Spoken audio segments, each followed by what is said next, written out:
नमस्ते सर्वांना, रवीना रेसिपी मध्ये तुमचं सर्वांचं खूप खूप स्वागत आहे।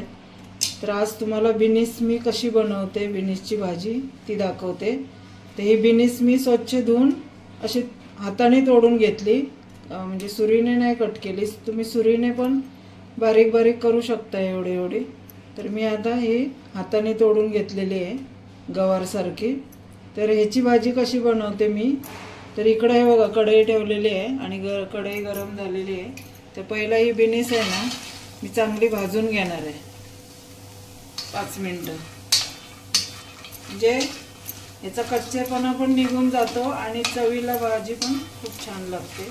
तर याचं सगळं 5 मिनिटं आपण ही ओलसर आहे ना ती कोरडी करून घ्यायची, इतपत भाजून घ्यायचं।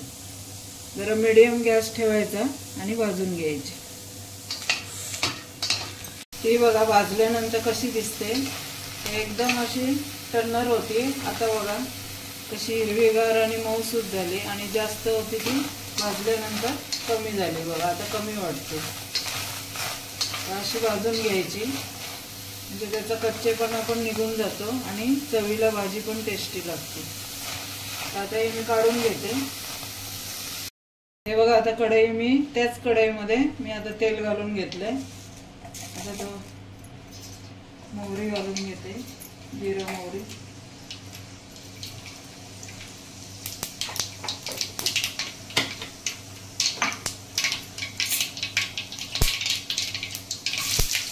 लसूण घालायची, हिरवी मिरची घालायची,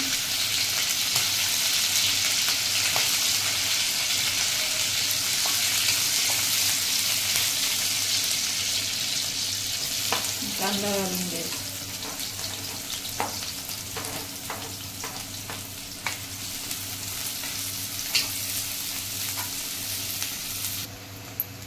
ते बघा कांदा भाजलाय, आता आपली बिनीस घालून घ्यायची।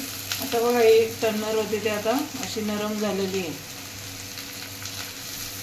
आता ही लगेच शिजणार, भाजून घेतली ना की वाफेवर लगेच शिजते। याला वरून टोमॅटो घालायचा, मीठ घालायचं आणि हळद घालायची। हळद जास्त नाही घालायची,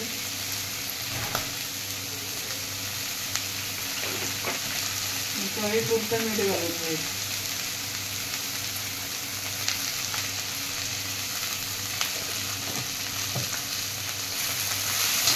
मोठा गॅस करून अशी चांगली परतून घ्यायची आणि मग मंद आचेवर वरती पाणी देऊन वाफवून घ्यायची।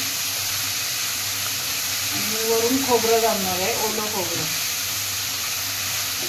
आणि भाजल्यानंतर बघा कलर तसाच राहतो हिरवागार।